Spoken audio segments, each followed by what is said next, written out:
You are listening to the Keep the Weight Off podcast with Dr. Angela, episode number 22.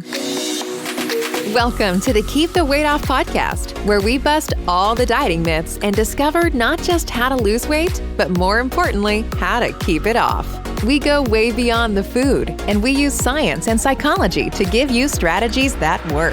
And now your host, Dr. Angela Zechmann. Well, hello, friends, and welcome back. It is so good to be with you today or tonight, depending on when you're listening to this. Marcelle's here with me today. Say hi. Hi, everybody. All right. Yeah. So today, Marcelle and I wanted to talk about the worst diet advice we've ever heard.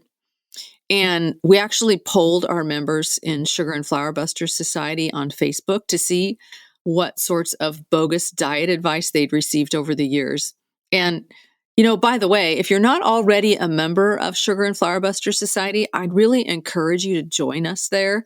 We've got lots of support for your sugar and flour free lifestyle.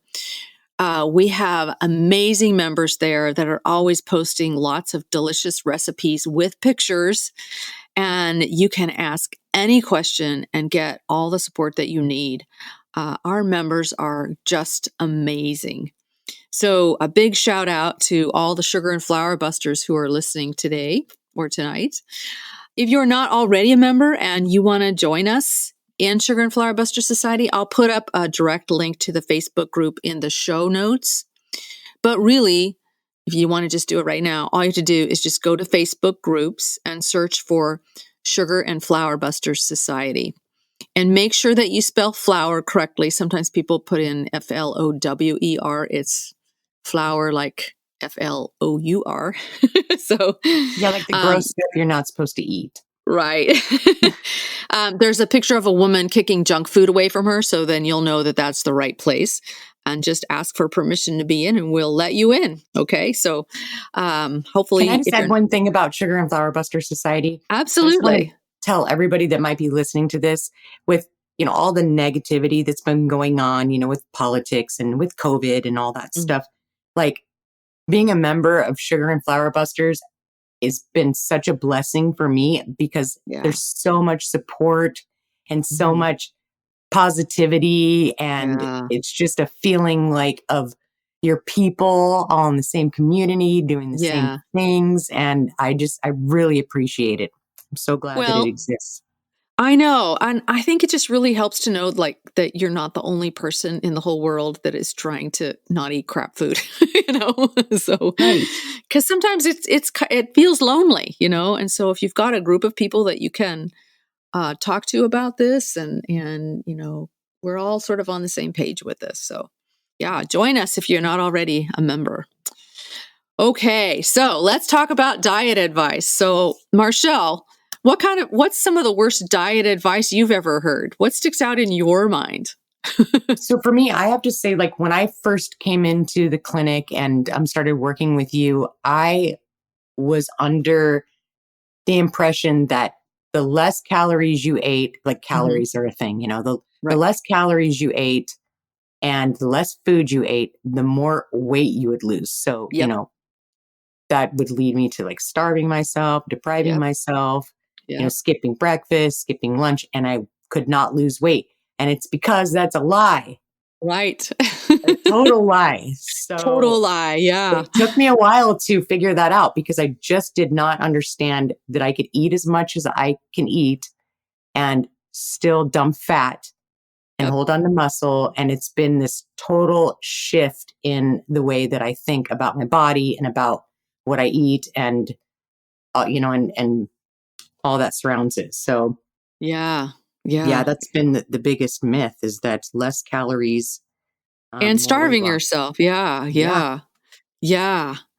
One gal said that she had heard that margarine is better than butter. We learned that I think in the 80s that for whatever reason because it was lower in calories. Yeah, because butter's supposed to be fattening. Butter was supposed to be fattening. Yep. Yeah. Yep. Those were the days, right? Oh yeah. Now we're like that goes into all the fat-free Yep. foods and, Exactly. low sugar foods and, processed foods. Yes. One woman posted the apple diet. Did you see that one?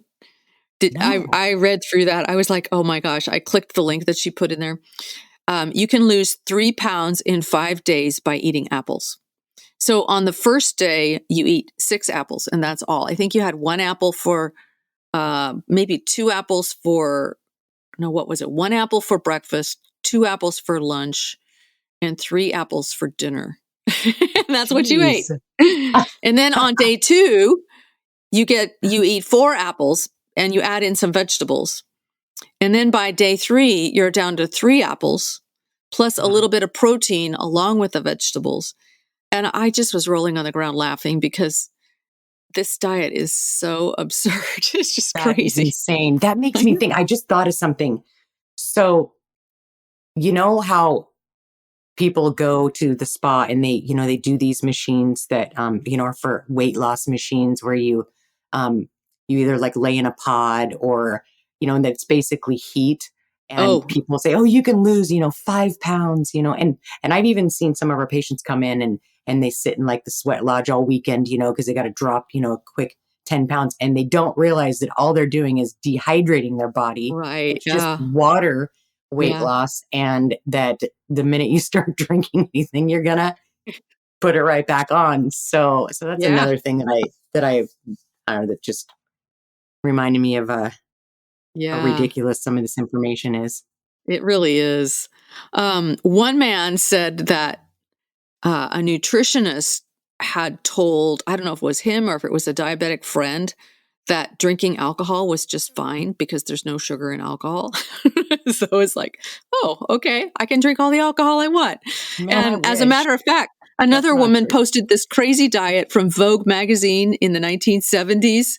And it was, let me see, it allowed you to drink an entire bottle of white wine every day. And you would have an egg for breakfast with a glass of wine. And they said Chablis is the preferred wine. I have no idea why Chablis. Um, the only food that you were allowed to eat was this 1 egg for breakfast. And then you would have 2 eggs for lunch with another glass of wine. And then What? 5 ounces of steak for dinner. And then you could finish the bottle. Man, I wish. Wouldn't that be I'm nice like, oh if my it was gosh, true?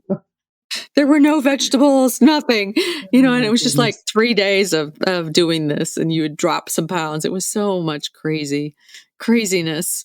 Yeah. Uh, um, I have seen some really bogus nutrition advice that has been given to people with fatty liver disease. So one of my Oh, patients, I think her mother was in the hospital with liver issues. And so they gave her a liver diet. And it was a low fat diet and it had tons of carbs at all meals. I was absolutely shocked when I read this diet. It was as if the dietitian had never heard of insulin or its effects wow. in making fat and causing fat to build up in the liver. So it was like going to do completely the opposite of what they wanted. But for whatever reason, low fat diet that should get rid of the fat in the liver. So craziness. Another woman was talking about fruit. She was told that she could eat as much fruit as she wanted. Now, I don't want to vilify fruit because fruit is good for you, whole fruit, right? But you have to be careful because fruit has sugar in it and that will spike insulin if you have too much. So many people are drinking fruit smoothies as part of their diet plan. And basically, like that's just fruit juice with lots and lots of concentrated sugar. So that's going to really Right. spike the insulin. So, Like these juice um, cleanses. Another thing that I uh-huh. just thought of is diet sodas, diet Coke, diet Yeah. Pepsi. Yeah. People think sometimes when they come in and they drink a lot of soda, like, okay, so then I'm just going to switch to diet Pepsi, Mm-hmm. and Oh, that'll I did that'll that be for over. years. I did that for Yeah. years. I thought, well, there's no sugar in this. Yep. Therefore, it's going to be fine. But now we're discovering that even these sweeteners cause cravings for sugar later, and they can also spike insulin too. So it's No, they're just plain bad for you. a lot of craziness. Yeah. Some people in the Facebook group mentioned the concept of moderation. So, in other words, they were told just eat whatever you want, but just eat it in moderation, meaning just have small amounts. And this can actually work for some people, but many people, if not most, it doesn't work. And the reason is because, especially for those of us who struggle with brains that are really sensitive to, the drug-like effects of processed food, moderation isn't necessarily going to work all that well. You tell me I can have 2 Oreos, like put I know. Oreos in front of me and tell me to eat 2. Are you I kidding? know. That's hilarious. Like That's for, not going an to work. alcoholic, like you can have a little bit of vodka, just in Yeah. moderation. Just do it in moderation. Right. So Yeah, for have a little me, bit. like, there's just like this switch that gets turned on in my brain and there's no way to stop, so for many of us, this concept of moderation isn't going to work. For others, it might work. So I always say, get to know your own brain. Like, be the objective observer of your own brain. For some things, you might be able to have a little bit and be okay. But for other things, you get started and you just can't stop. So for me personally, I can have a little bit of bread or a little bit of pasta and I'm fine. It's not triggering a desire to overeat it. But baked goods are going to get me every time. For other people, it's exactly the opposite. It's the bread and the pasta that they can't stop eating. And baked goods and sugary stuff is no problem for them. So we're all so different. And so it's really important to just know and respect your own brain and your body and how it responds to various types of foods. So it's I just just read hard something sometimes. so ridiculous here about, so people do look this up because it's on Google and it's like in the top of the search menu, like how do I lose 1 pound, in a day? Oh, uh-huh. And it says, you need to burn 3,500 calories a day to lose 1 pound per day. You need Right. anywhere between 2,000 and 2,500 calories in a day if you're doing your routine activities. That means you need to starve yourself all day and exercise as much as you can to lose Mhm. the remaining calories. Yeah. And, I think that's the biggest bill of goods that we've been sold in the weight loss world is to focus on calories. So, if you talk to dietitians and nutritionists, you're going to hear them focus on calories in and calories out. How many calories are we eating? How many calories are we burning with exercise? And this is what many of those smartphone apps will have you calculate too. Have you ever tried, like MyFitnessPal or Lose It or any of them? They're having you calculate your calories. And so they will tell you, okay, let's say you want to lose 30 pounds in 3 months. So they say, how much do you weigh right now? How tall are you? They figure out what your basal metabolic rate is. That's the number of calories that you burn at rest. They kind of help you figure out what your activity level is. They figure out how many calories you're burning. And then they figure out a deficit based on this 3,500 calories per pound of fat. And then they'll tell you how many calories you should eat each day, or how many, if you exercise, you can eat more, right? So, Right. so Yeah, that's the that's what advice. leads to this starvation. Like Right. if you've overdone it, then you just starve yourself the next day. And then that way, it puts you into the deficit. It's ridiculous. Yeah. So do you ever wonder where that 3,500 calories per pound of fat came from? Like, how do we Because I know don't that? even really know what a calorie is. I've never seen one. Exactly. I have no clue what it even is. So It's a unit of energy. So this advice about 3,500 calories came from some research that was done by a doctor. His name was Max I can't even say it. Wishnowsky. Max Wishnowsky. And this is back in the late 1950s. And he was looking at human adipose tissue, that's fat tissue. And he calculated that a gram of human adipose tissue had about 9.5 calories, and that it was 87% fat. And so he used these numbers to come up with his 3,500 calories per pound estimate. And he made this proposition: in order to burn 1 pound of fat, a person would need to find a way to reduce calorie intake or burn calories to equal 3,500 calories. And then voila, you would be 1 pound less. And then this research became like dogma in the nutrition Wow. world. So what I want all of our listeners to know is that this advice is absolutely ludicrous. Yeah, because it's 1 pound of what? Is it 1 pound of like adipose, fat, or is it like 1 pound of muscle? Like it doesn't make any sense at all. And that's why we say, oh, I want to lose weight. We shouldn't be saying that. We should say, No. I want to lose fat. Right. I want to keep my muscles. Yeah. Well, I mean, our bodies are not machines. It's not like you can make this so simplistic. Your body doesn't work like that. It's nuanced. And we were designed to survive famines. So this calories in, calories out hypothesis makes sense on paper, but it doesn't hold true in real life because people absorb calories and burn calories at differing rates. And there are lots of other factors that go into effect. And what we're now discovering is that a calorie is not a calorie. We've discovered that insulin has profound effects at causing us to store fat. So if our low-calorie diet includes a lot of insulin-producing processed carbs and frankenfoods, so for example, one of our patients mentioned SnackWells to me in the office the other day. She's like, yeah, I used to eat those SnackWells all the time because they're these low-calorie, low-fat things.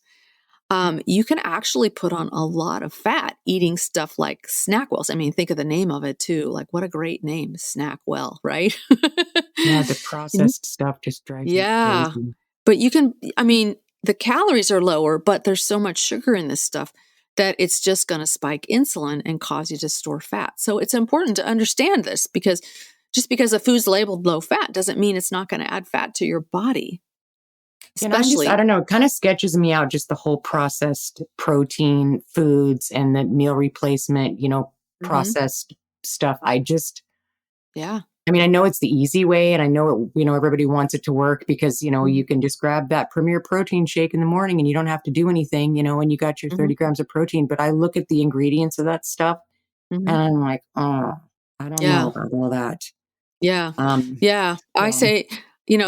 I say use those in moderation. Use those in emergency situations. Like if I'm traveling or something, I'll do something like that. But it's just hard. It's just when you have to really realize that when foods have got a lot of carbs in them, they're going to spike insulin. And so they're, even if they're low fat, they're going to cause weight gain. Yeah, we had a patient come in today. This powdered protein is like all the rage. Everybody wants their powdered protein. And so she came in today and she was really excited about getting on the scale because for the last month, her and her husband have been doing like the MediFast diet, which is, I don't know if you guys know about it. It's, the packaged package. It reminds me of like rations from the military because you like just add hot water, and then boom, you have like refried beans. Yeah, exactly.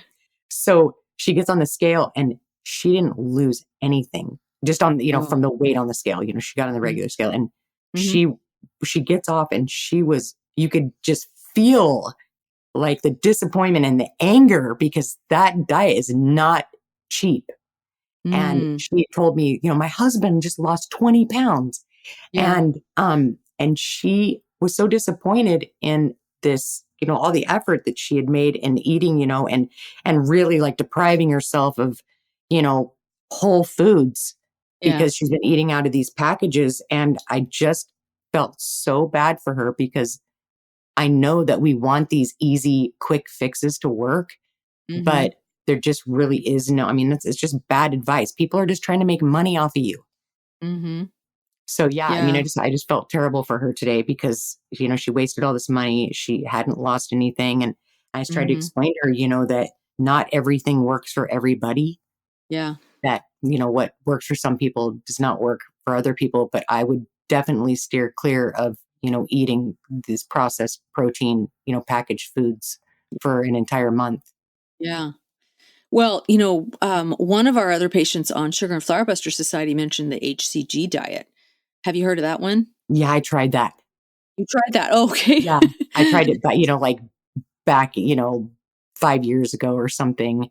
And, Yeah. and if you have enough discipline to literally eat 500 calories a day, you don't need the HCG diet. You can do this on your own because that's some willpower I could not manage because Oh. you can only eat 500 calories a day. Well, the idea was that with the HCG shots, you just weren't hungry. So you could eat 500 calories a day and not feel hungry at all. And Oh, this was like all the rage for a while, and people were just dropping weight like crazy. And then, the Food and Drug Administration did some investigation and discovered this stuff is not safe. And they actually banned HCG back in, I think it was December of 2011. They banned it. So, there's just people are just so desperate to lose weight that they'll do almost anything sometimes. And there are all kinds of people that are, they're trying to push crazy supplements and all kinds of yeah. quick weight loss fixes. And It so, makes me so mad at the yeah, food industry. The yeah, more you learn just makes me so mad. yeah. Well, and the other thing I want to mention about this whole calories in, calories out hypothesis is that, and this again came out of Wisnowski's research, is that it tied exercise to weight loss. So now everybody thinks that exercise is required for weight loss because you can use exercise to burn calories and create that calorie deficit, right? And so people think that exercise will cause weight loss. Now, exercise helps us feel really good. And so people are more willing to exercise than they are to actually plan and cook real food meals. And So so, you're saying that if you ran every day, for like a half an hour, or walked or ran, that doesn't help with weight loss? no, it doesn't. What? Mm-mm. No, not for weight loss. It helps with maintaining your weight loss, but it does not help with weight loss. Lots of people will sign up for marathons or half marathons or whatever and, get into these sort of rigid exercise programs. They don't change the way they eat. And so they're still spiking their insulin levels and their bodies can't burn fat and they end up burning muscle instead. Oh, it's so crazy. That's such a hard Yeah, one to wrap my mind around because I know. I have such a Well, hard time and the not other really thing that eating. happens is they develop what I call the exercise halo effect. So like it's, oh, I exercised. I can just eat whatever I want now, And so, it's so interesting because the calories that you burn from exercise are minimal compared to the calories that we eat from junk food treats. So I actually looked up how many calories are in 6 Oreo cookies. It's 317 calories and 47 net carbs. So that's a lot. 47? Oh my God. 47 net carbs. That's a lot of fat producing insulin and a lot of stress on your pancreas to produce all that insulin. And then in order to burn that 300 calories, you'd have to run 3 miles in 30 minutes. Oh my God. But because of all that insulin, your body's not going to be able to access the fat stores for energy and it's going to use your muscle mass instead. So it's completely Wow. counterproductive. Yeah. That's such important Yeah. information because Yeah. I know so many people think that you have to exercise, and I hear it all the time with our patients. The reason why I'm having such a hard time is because I quit exercising, last month and, I'm going to get back on my exercise regimen and, I'm going to be fine. And I understand that way of thinking. I mean, I've done it. I still do it. That's one of the first thing that comes to my mind when I'm getting off track is, okay, if I just start exercising, then, I'll be able to like get that extra, weight off or those, get those extra calories off because, Mm-hmm. I'm not eating when I'm supposed to. But if I exercise it off, then I'll be Exactly. okay. Right. Yeah. There just really isn't any good way to make up for poor food choices with exercise. Now, the Yeah. one thing exercise does do is it helps us feel better. And because we feel better, we're less likely to get moody and eat our blues away, right? So, generally speaking, when people are exercising, they tend to eat better because they're just wanting to be healthier. and they're in better moods. So that's why I love exercise, because it helps me feel better, and it helps me eat better because I feel better. Does that make sense? So Yeah, I can safely say that I've lost most of my weight aside of like maybe a 3 week, you know, workout period because, I was doing it with my girlfriend at the gym, but mhm, all my weight losses just come from, what I've been eating, not from mhm. exercise. Yeah, yeah, Now that I'm thinking back on it, I mean, mhm, I haven't depended on exercise to lose weight. So yeah, exactly. it's hard not to So think like that, though. It's hard not to it's think that, you got it's need been that, exercise more, eat less, lose yep, weight. yep. It's really ingrained in our psyches. And So doctors are telling their patients that. I hear it all the time from primary cares. They yeah, tell their patients it all the time. Like, you just need to eat less and exercise more. You'll be fine. yeah, yep, yep. And so you go to the gym in the morning and you exercise, and then the rest of the day you're like, okay, I exercised, I can eat whatever I want. And then there's no weight loss. And sometimes there's even weight gain. And it's really frustrating. Right. So the important thing here, guys, is make sure that you keep your insulin levels low by watching the carbs and the sugar and the processed food and all of the stuff that's so quick and convenient.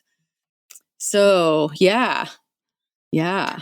So I know we're talking about, all the worst, dieting advice. And I'm sure, Hmm. there's a thousand more other stories out there that, There our is. listeners can tell us. But if you guys want to know about the right kind of advice and you want the right kind of support, because I know I live this, Yeah, is you got to get involved with Journey Beyond Weight Loss. You got yeah, to get a support group.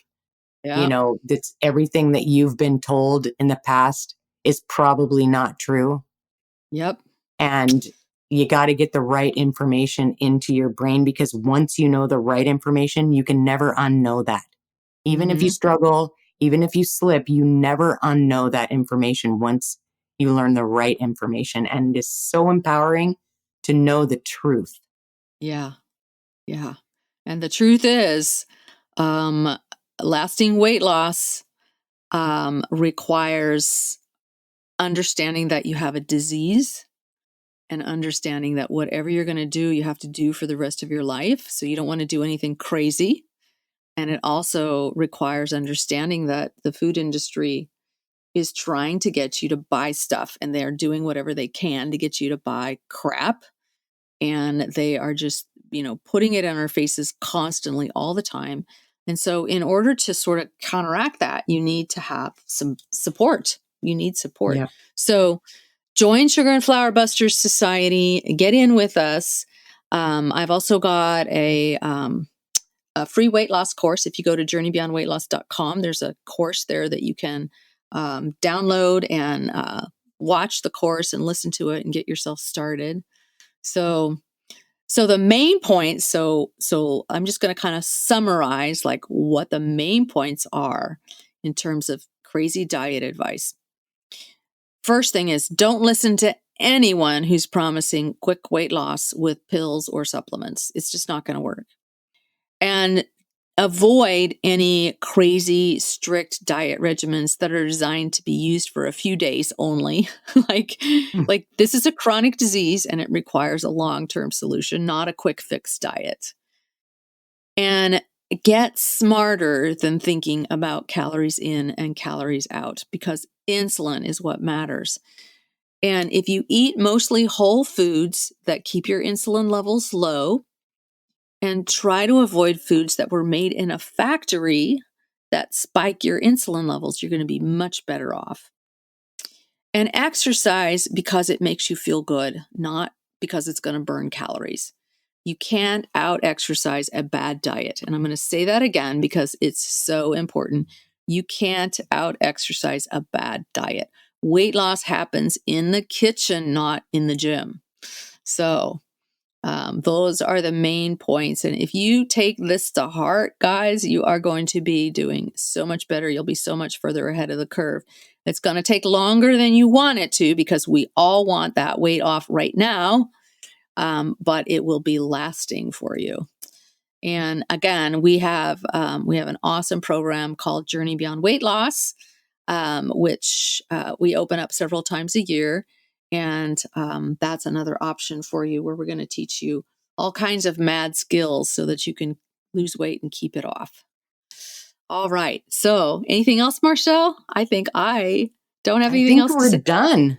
I could talk forever and ever about this, but I really could too. It just makes me think of like so many other things that go along with it. I mean, whenever we do these podcasts, it's just, there's not just one single bit of knowledge. I mean, it all just comes together. And that's what, like for me, Journey Beyond Weight Loss is what really put everything together, because I know that, working with you for the last 3 years, I was picking up bits and pieces of stuff, but none of it really came together, like the whole picture, until I started breaking it down with you in these modules, and going through like the science of it and the emotional eating and, how to talk to yourself differently. That's really how lasting weight loss comes into play, is you've got to really get involved in knowing the truth, knowing about the science of, obesity. It is a disease. You don't just get cured, in a quick fix diet. It just doesn't work like that.